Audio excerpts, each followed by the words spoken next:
Last Tuesday evening, I went to my son's house to drop off some homemade soup for my sick granddaughter. I used my spare key like I always do, calling out as I entered.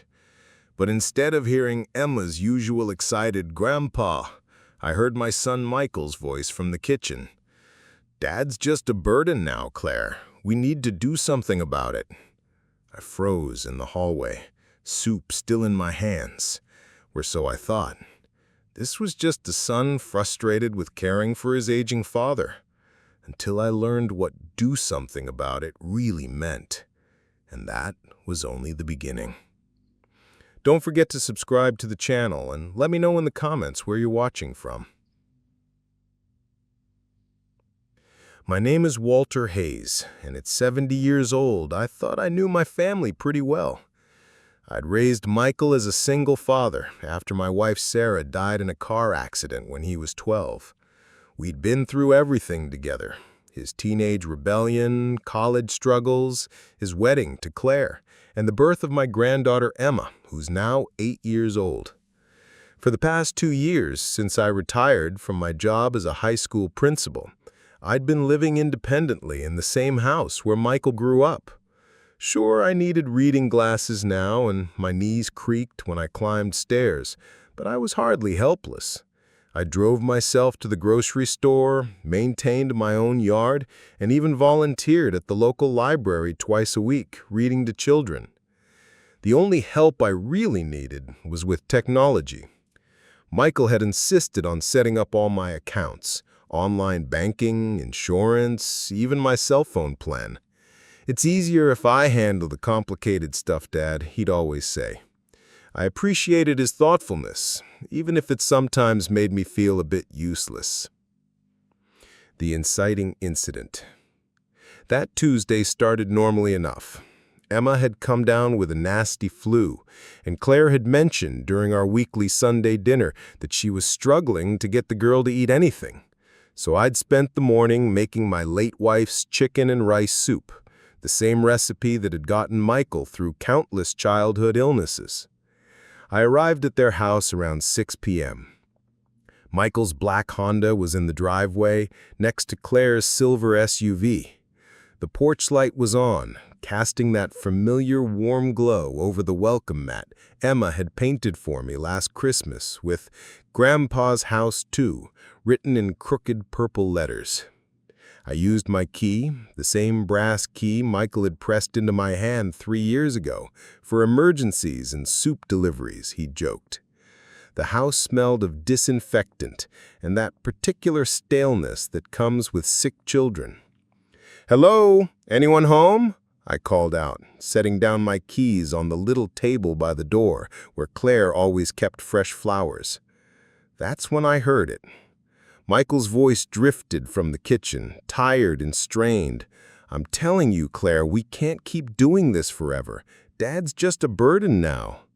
I stopped moving. The Tupperware container of soup felt suddenly heavy in my hands. Claire's voice was softer, harder to make out.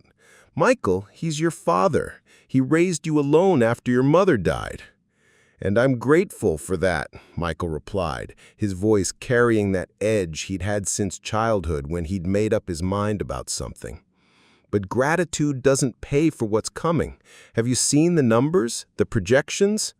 "What projections?" Claire asked. I found myself taking a step closer to the kitchen doorway, my heart beating faster. The old floorboard near the stairs creaked under my weight, and I froze again. "The care facility estimates, the medical costs, everything," Michael continued. "Dr. Martinez says Dad's got maybe 5 good years left before things start going downhill fast. Memory issues, mobility problems, the works. Do you know what that's going to cost us?" My mouth went dry. Dr. Martinez was my family physician, the same doctor who'd been treating me for over a decade. When had Michael been talking to him about my health? I'd never signed any forms giving him medical power of attorney or access to my records. The more I thought about it, the more questions arose. Michael had been insistent on handling my financial accounts. He'd encouraged me to set up automatic bill payments to make things easier. He even suggested I add him as a joint account holder just in case something happens and you can't get to the bank. Had I been naive to trust him so completely? I drove home in a daze, my mind racing. The house felt different when I walked in. Not like the sanctuary it had been for 43 years, but like something temporary, something that apparently had a price tag on. I drove home in a daze, my mind racing. The house felt different when I walked in. Not like the sanctuary it had been for 43 years, but like something temporary, something that apparently had a price tag on it. I made myself a cup of coffee and sat at the kitchen table, where Sarah and I had shared thousands of meals, where I'd helped Michael with homework every night for 6 years after she died. The same table where he'd announced his engagement to Claire, where I'd taught Emma to play checkers. That's when I noticed something I'd never paid attention to before. Next to the stack of mail Michael always helped me sort through, there was a manila folder I didn't recognize. Inside were photocopies of documents, bank statements, insurance policies, even the deed to my house, all with Michael's name listed as a secondary party. The first investigation. I'm not a suspicious man by nature, but 40 years of being a high school principal taught me to recognize when someone was hiding something. The next morning, I called Dr. Martinez's office directly. "Mr. Hayes," his receptionist Sandra said warmly, "how can I help you today?"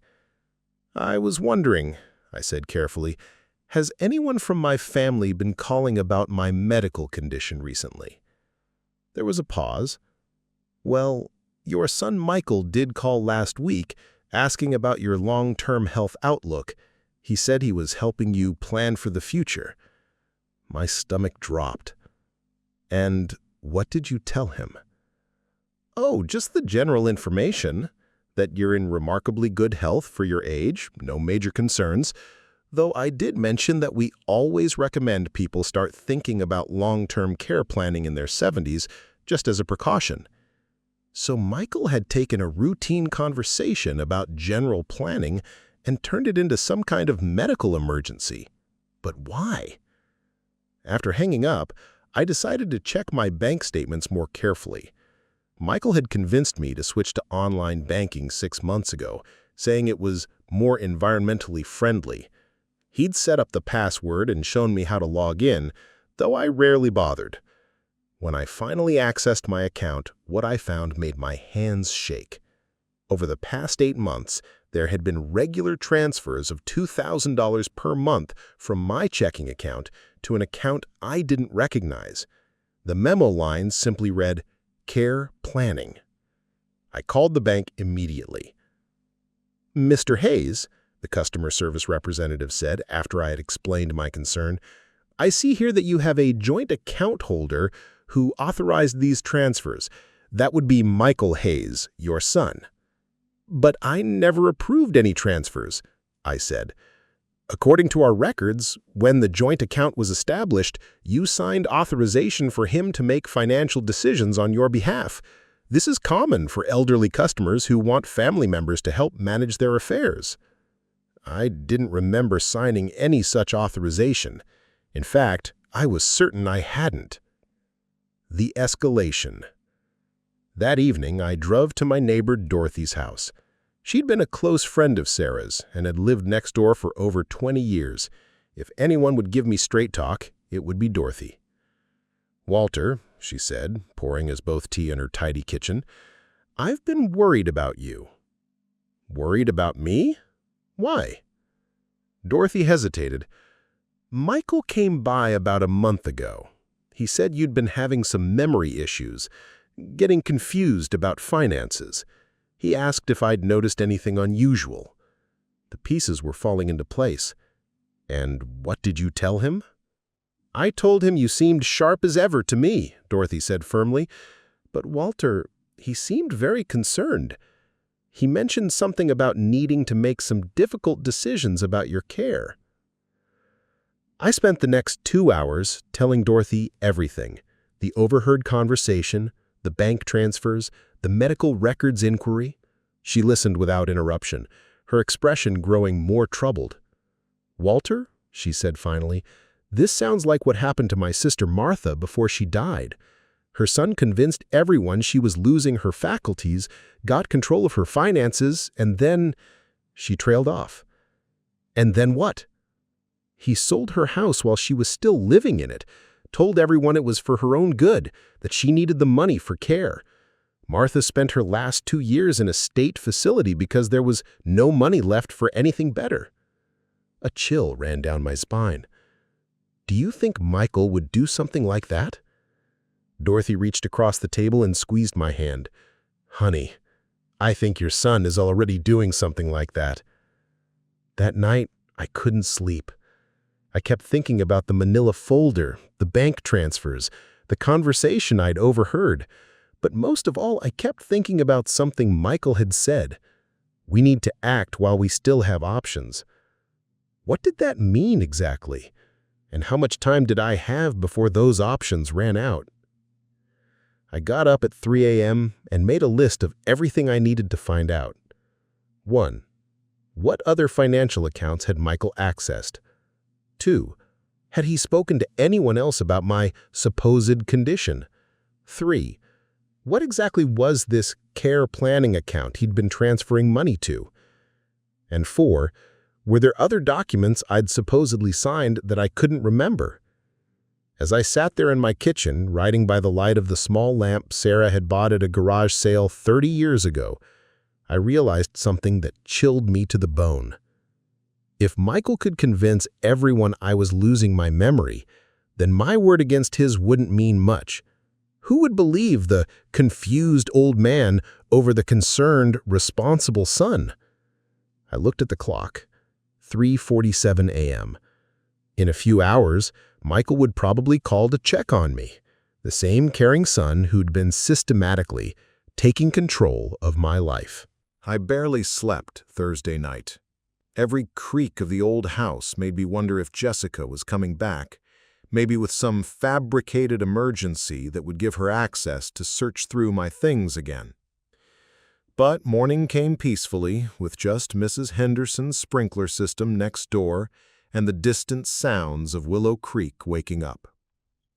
At exactly 9 a.m., I was waiting outside First National Bank in my best Navy suit, the one I'd worn to parent-teacher conferences when I needed to project authority. If I was going to take back control of my life, I needed to look like someone who deserved to be taken seriously. Mrs. Thornfield, Patricia Gonzalez, the bank manager, greeted me warmly as she unlocked the doors. "You're here early today. How can we help you?" "I need to remove Jessica Kellerman's access from all of my accounts immediately," I said without preamble. "She's been making unauthorized transfers and using my money without my knowledge or consent." Patricia's smile faltered. Over the next 2 hours, we discovered the full extent of Jessica's financial manipulation. Beyond the $15,000 I already knew about, there had been additional payments: $800 to Sunset Manor Consultants, $350 to Mitchell Real Estate Services, $500 to Elder Care Legal Services, and most disturbing of all, $1,200 to something called Cognitive Assessment Solutions. "What is Cognitive Assessment Solutions?" I asked, though I dreaded the answer.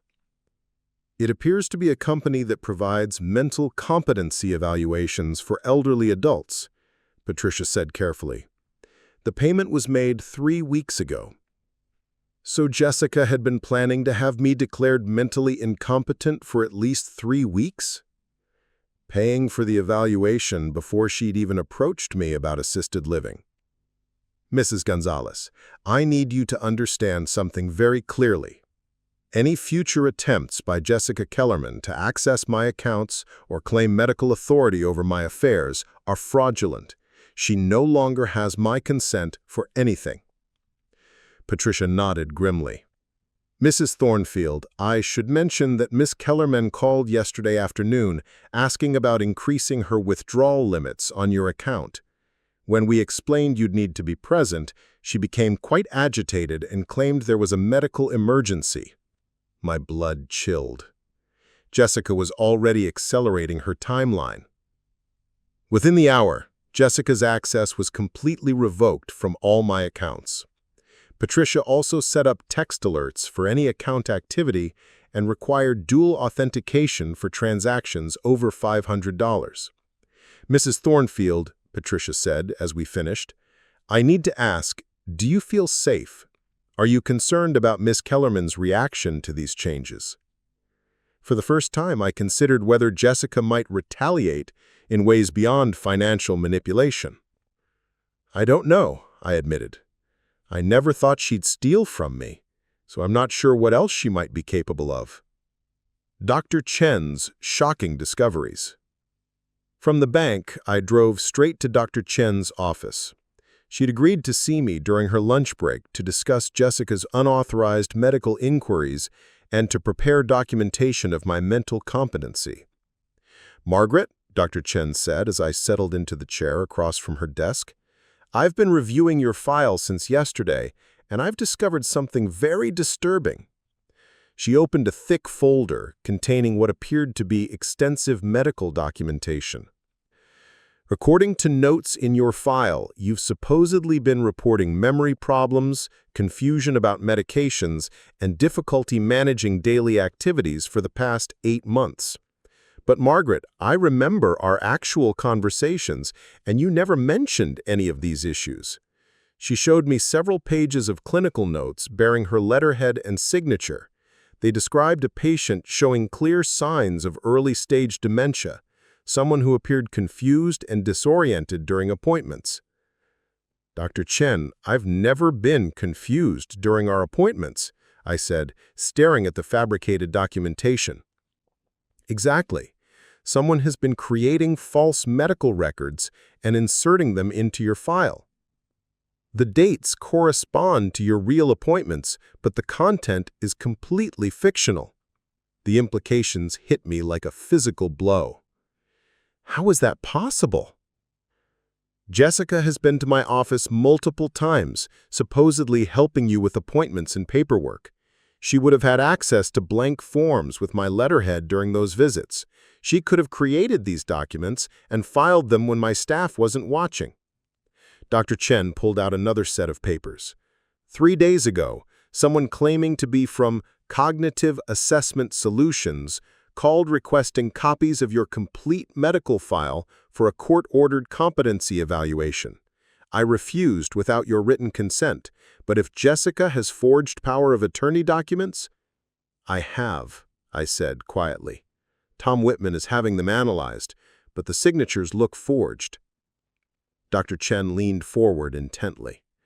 Margaret, I'm going to conduct a comprehensive cognitive assessment right now, and I'm going to document everything meticulously. If someone is trying to have you declared incompetent based on fabricated medical records, I want unshakable proof of your actual mental state. The next 90 minutes were exhausting, but crucial. Dr. Chen put me through extensive memory tests, problem-solving exercises, orientation assessments, and detailed discussions about my daily activities. She recorded parts of our conversation and documented my responses with clinical precision. Margaret, she said finally, you're scoring in the 98th percentile for cognitive function in your age group.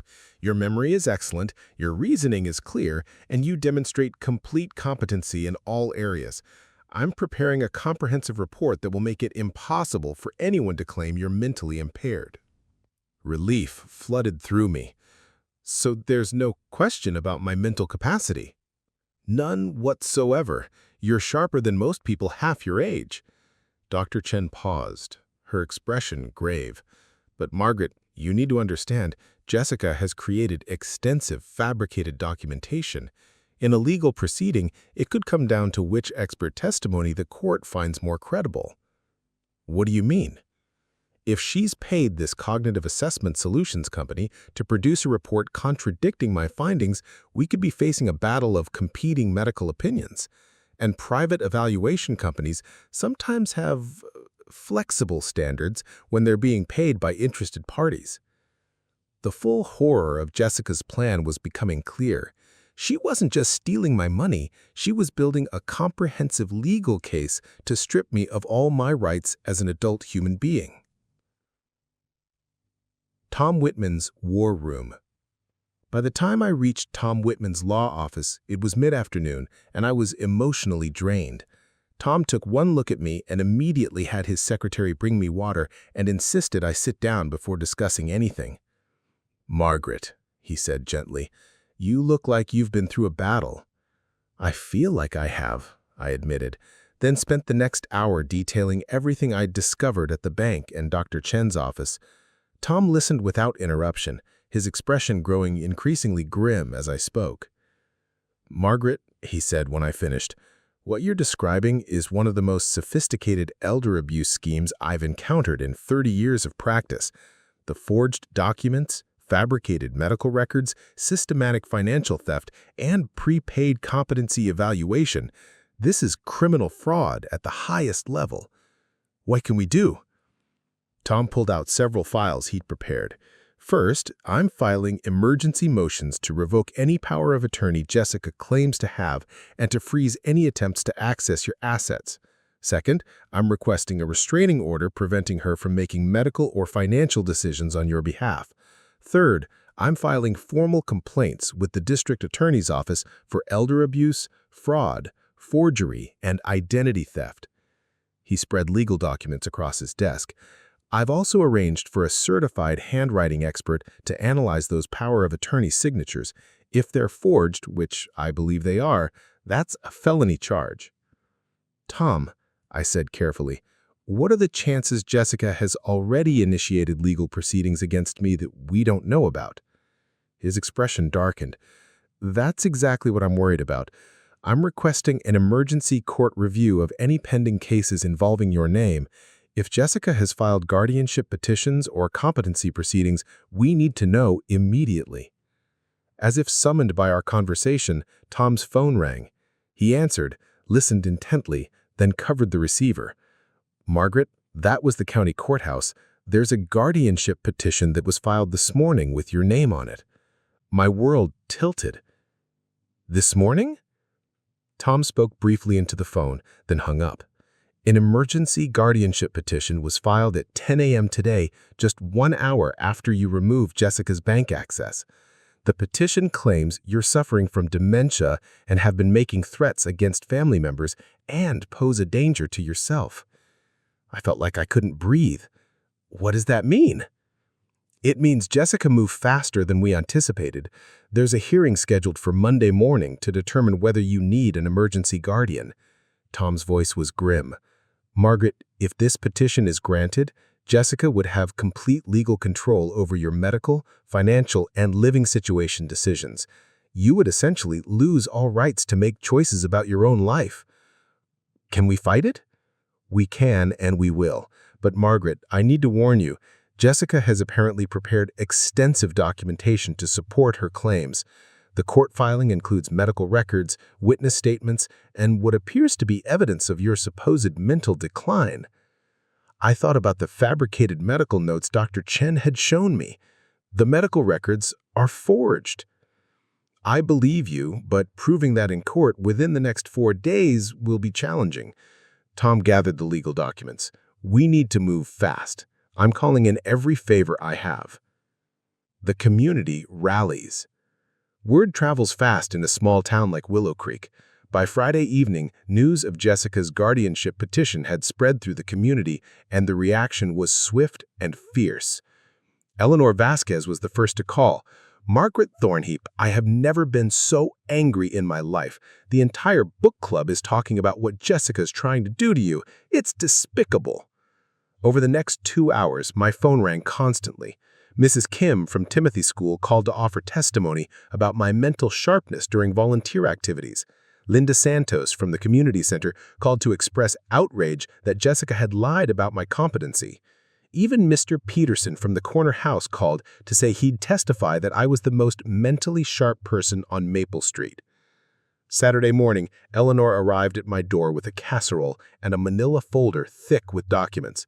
"Margaret," she said, setting everything on my kitchen table, "the whole town is rallying to support you. I've collected written statements from 15 people who know you well, all testifying to your mental competency and character." I opened the folder to find detailed letters from neighbors, fellow volunteers, medical professionals, and community leaders. Each one described their interactions with me over the years and their observations of my mental sharpness, independence, and capability. "Eleanor, I can't believe people would do this for me." "Honey, you've been part of this community for 50 years. When someone tries to destroy one of our own with lies and greed, we fight back." That afternoon, my son Paul called from Oregon. I'd left him a voicemail explaining the situation, and he was furious. "Mom, I'm getting on a plane tonight. Jessica is not going to get away with this." "Paul, you don't need to." "Yes, I do. I should have seen what she was doing months ago. I'm coming home." Sunday morning, Paul arrived looking exhausted but determined. He'd taken a red-eye flight and hadn't slept in 24 hours, but his presence changed everything. Suddenly, I wasn't just a vulnerable elderly woman fighting alone. I was a mother with strong family support. Paul spent Sunday reviewing all the evidence, applying his analytical mind to Jessica's scheme. "Mom, these forged documents are amateur work. Look at the inconsistencies in pen pressure and letter formation. And the timeline doesn't match your other documentation." That evening, Paul called Jessica directly. "Jessica, it's Paul. I'm at Mom's house and we need to talk." I could hear Jessica's voice through the phone, high-pitched and defensive, making claims about my mental state. "Jessica, cut the lies," Paul interrupted. "I've seen the bank records, the forged documents, and the fabricated medical notes. I know exactly what you're doing, and it stops now." There was silence. Paul continued, "You have until Monday morning to withdraw the guardianship petition and return every penny you've stolen. If you don't, we're pressing full criminal charges, and I'm taking Mom to Oregon, where she'll be safe from your manipulation." "You don't understand the situation," Jessica began. "I understand perfectly. You're committing felony elder abuse for money. It ends now." Paul hung up, and we waited to see if Jessica would back down. She didn't. Monday morning, the final confrontation. Monday dawned gray and cold, matching my mood, as we prepared for the court hearing that would determine my fate. I dressed carefully in my best conservative suit, knowing that every detail of my appearance and behavior would be scrutinized. Tom met us at the courthouse at 8 a.m. to prepare our strategy. "Margaret, Jessica's attorney will try to portray you as a confused, paranoid elderly woman who's being manipulated by Paul. Stay calm, answer questions clearly, and don't let them provoke you into appearing agitated." The courtroom was small and sterile, with fluorescent lighting that made everything look harsh. Jessica and David sat with their lawyer, a smooth-looking man in an expensive suit who exuded the kind of confidence that comes from winning cases through manipulation rather than truth. Judge Patricia Morrison entered, a woman in her 60s with steel-gray hair and the no-nonsense demeanor of someone who'd seen every kind of family ugliness imaginable. Jessica's lawyer, Mr. Caldwell, presented their case first. He painted a picture of a declining elderly woman who was paranoid, financially irresponsible, and unable to care for herself safely. He presented the fabricated medical records, witness statements claiming I'd been acting erratically, and financial documentation showing what he called poor decision-making. "Your Honor," Caldwell said smoothly, Mrs. Thornfield has been calling family members repeatedly with wild accusations of theft and fraud. She's been disrupting community organizations with paranoid claims, and she's demonstrated a complete inability to manage her financial affairs responsibly. He gestured toward Jessica, who dabbed at her eyes with a tissue. The family is heartbroken to take this action, but they can no longer stand by and watch Mrs. Thornfield destroy herself through poor judgment and mental decline. Then it was Tom's turn. "Your Honor," Tom said, rising with quiet confidence, "what Mr. Caldwell has presented is not evidence of mental decline. It's evidence of a systematic fraud perpetrated against Mrs. Thornfield by her own daughter." Tom methodically presented our evidence: the handwriting analysis showing forged signatures, bank records documenting unauthorized transfers, testimony from Dr. Chen about fabricated medical records, and statements from 15 community members attesting to my mental competency. Mrs. Kellerman has stolen over $15,000 from her mother's accounts. She has forged legal documents, created false medical records, and spread lies throughout the community about her mother's mental state. When Mrs. Thornfield discovered this abuse and took steps to protect herself, Mrs. Kellerman filed this emergency petition to silence her victim and gain complete control over her assets. Judge Morrison listened intently, asking pointed questions of both attorneys. Then she called me to the witness stand. "Mrs. Thornfield," Judge Morrison said, "I want you to tell me, in your own words, what has been happening in your family." I took a deep breath and told the truth.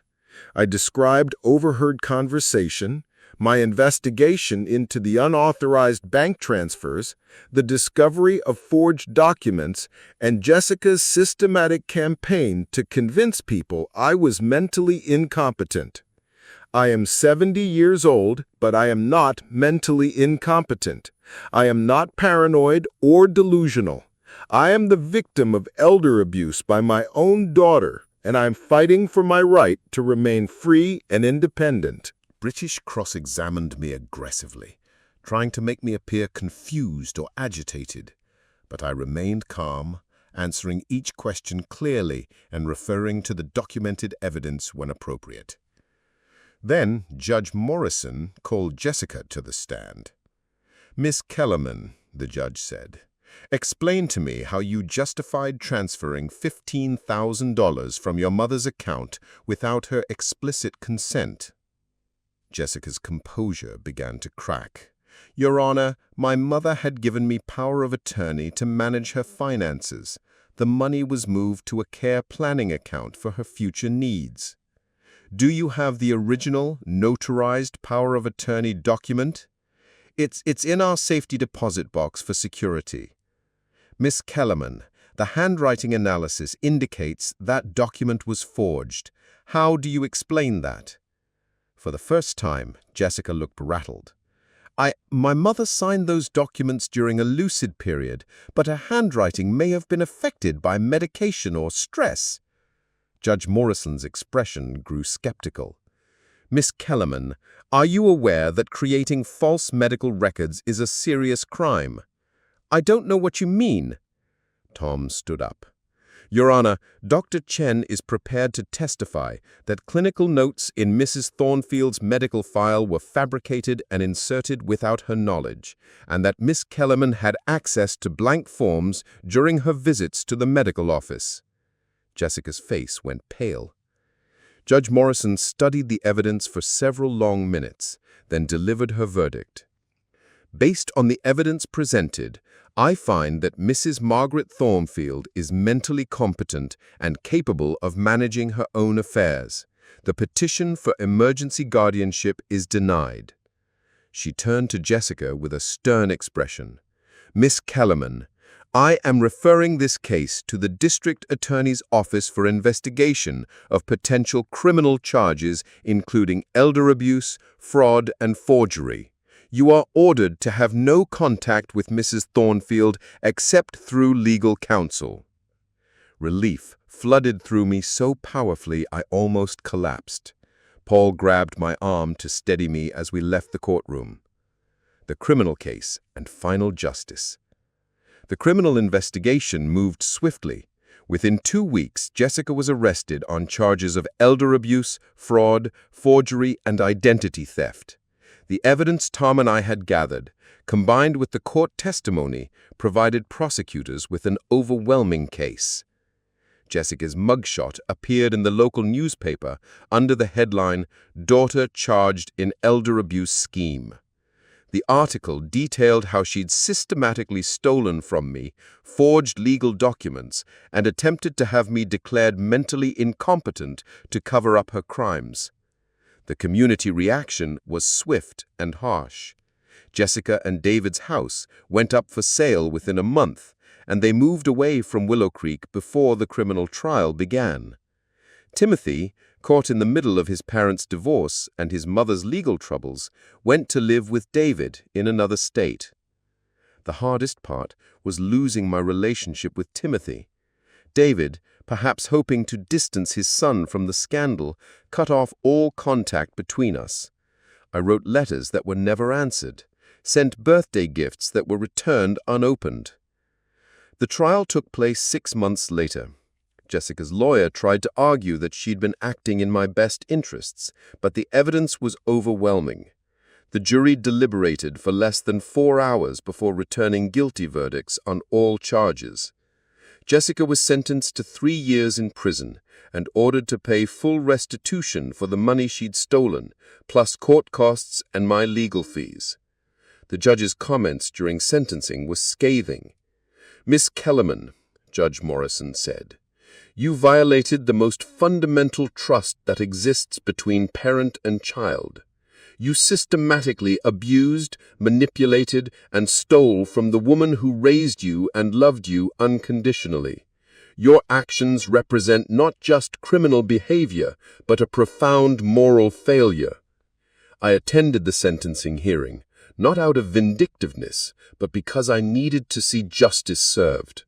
When Jessica was led away in handcuffs, I felt no satisfaction, only sadness for the daughter I'd lost and the family that had been destroyed by greed. Rebuilding and moving forward. The months following Jessica's imprisonment were difficult. I had to rebuild not just my financial security, but my ability to trust. Every phone call from someone claiming to help made me suspicious. Every offer of assistance was scrutinized for hidden motives. Paul visited regularly, helping me establish new security systems and legal protections.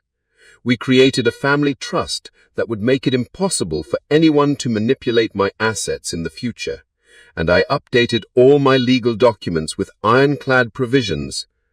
The house on Maple Street felt different, safer but lonelier.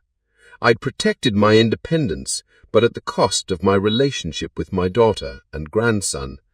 Some victories come at a price that make you question whether they were worth fighting for.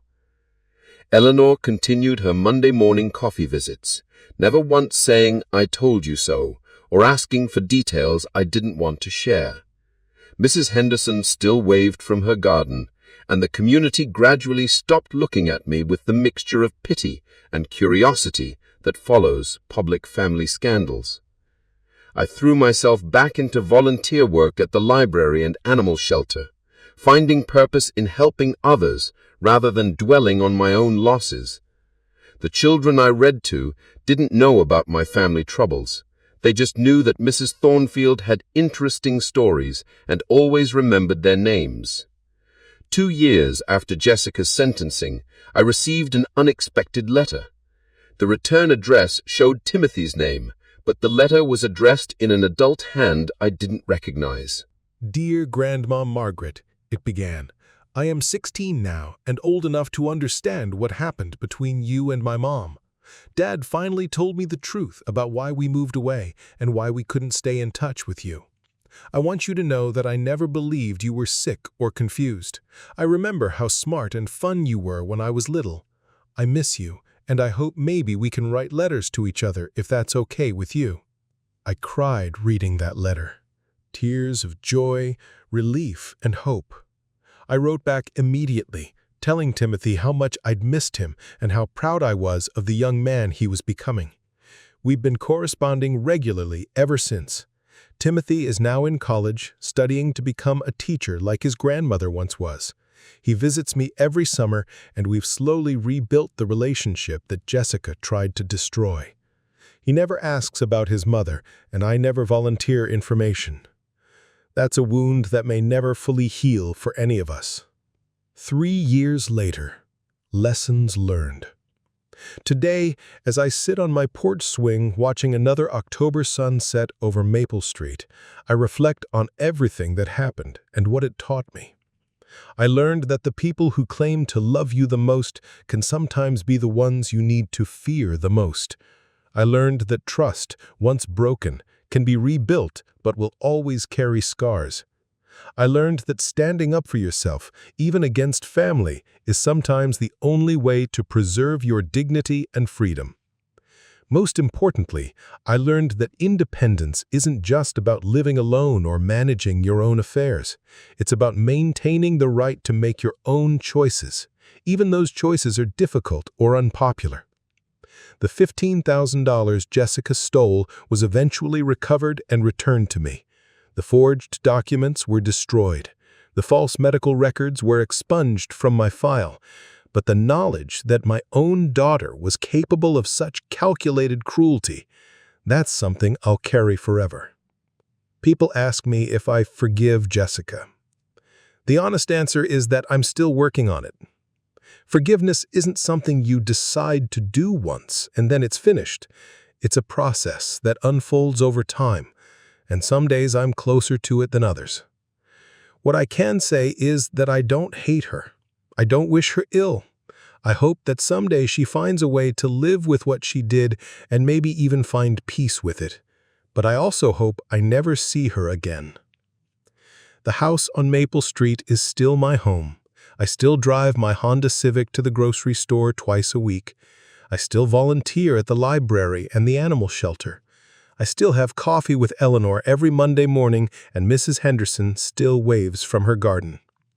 I'm 73 now, and I know that someday I may actually need help with daily living. When that time comes, I'll make my own decisions about it. I'll choose my own care providers, my own living arrangements, and my own timeline. No one will ever again make those choices for me without my consent. The irony is that Jessica's betrayal, as painful as it was, ultimately made me stronger and more independent than I'd been in years. In fighting for my freedom, I discovered reserves of courage and determination I didn't know I possessed. Timothy graduated college last spring, and I attended his graduation ceremony. As I watched him walk across that stage in his cap and gown, I thought about the cycles of family life, how love and betrayal, trust and disappointment, loss and renewal, all weave together to create the complicated tapestry of human relationships. Jessica missed her son's graduation. She's working at a minimum wage job in a city far from here, trying to rebuild a life after prison. We'll never reconcile, never have the mother-daughter relationship I once treasured. That loss will always be a source of sadness for me. But Timothy is thriving. Paul calls every week and visits regularly. I have good friends, meaningful volunteer work, and a community that supported me when I needed it most. I have my health, my independence, and my dignity intact. In the end, that's what I was fighting for. Not money or property, but the right to remain myself until the very end of my life. Jessica tried to steal that from me, but she failed. And that, more than any legal victory or returned funds, is what gives me peace as I rock gently on my porch swing, watching another day end over the town I've called home for more than 7 decades. The battle is over. I won, and I'm still here, still free, still Margaret Thornfield of Maple Street in Willow Creek, Pennsylvania. Still myself, exactly as I was meant to be.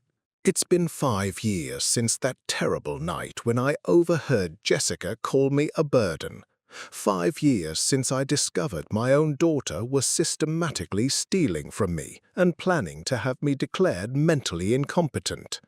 5 years since I fought the battle of my life for my freedom and dignity.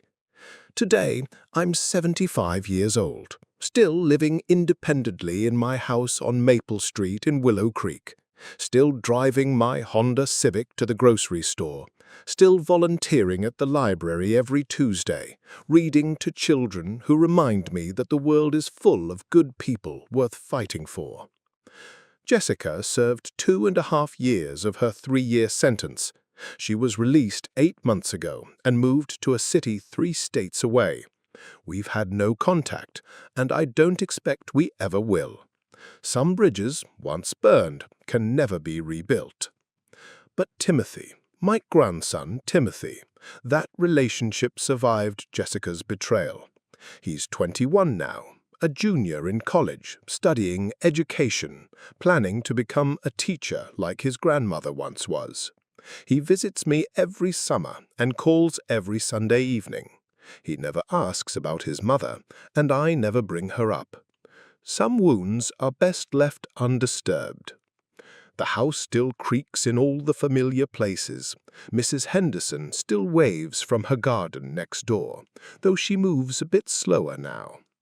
Eleanor and I still have coffee every Monday morning, though we both need reading glasses to see the newspaper clearly.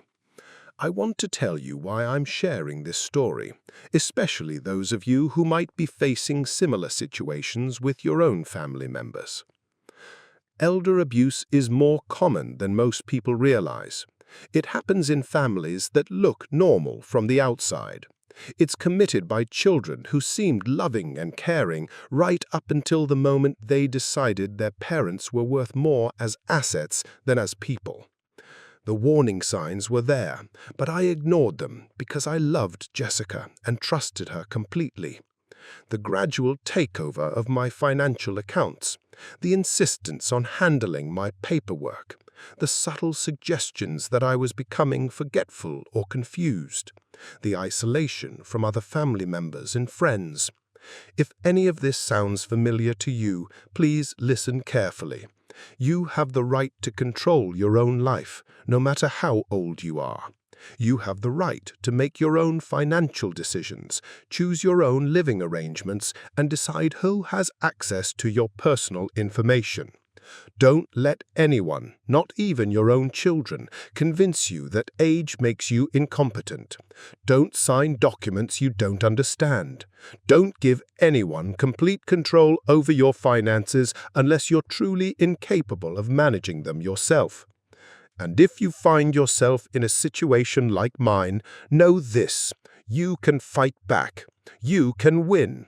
It won't be easy, and it may cost you relationships you thought were precious, but your independence and dignity are worth fighting for. I kept detailed records, consulted with professionals, and built a support network of people who knew the real me. That's what saved me. Documentation, expert testimony, and community support can overcome even the most sophisticated manipulation.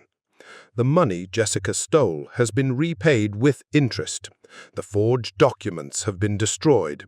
The false narrative about my mental decline has been thoroughly debunked. But more importantly, I kept my freedom. I kept the right to live my life on my own terms. I'm not the same person I was 5 years ago. I'm more cautious about trust, more protective of my privacy, more aware of how vulnerable we all are to the people we love most. But I'm also stronger, more independent, and more determined to help others who might face similar battles. If my story helps even one person recognize the warning signs of elder abuse or gives them the courage to fight back, then sharing these painful memories will have been worthwhile. To those of you who are caregivers for elderly parents or relatives, remember that care should never become control. Love should never become manipulation. Help should never strip away dignity or independence. And to those of you who are aging, remember that getting older doesn't make you less valuable, less intelligent, or less deserving of respect. Age brings wisdom, not incompetence. Don't let anyone convince you otherwise. I'm still here, still myself, still Margaret Thornfield of Willow Creek, Pennsylvania, still fighting for my independence every day, still grateful for the community that supported me, still hopeful that sharing my story might protect others from experiencing what I went through. Some battles change you forever. This one changed me for the better. Remember that, and remember me.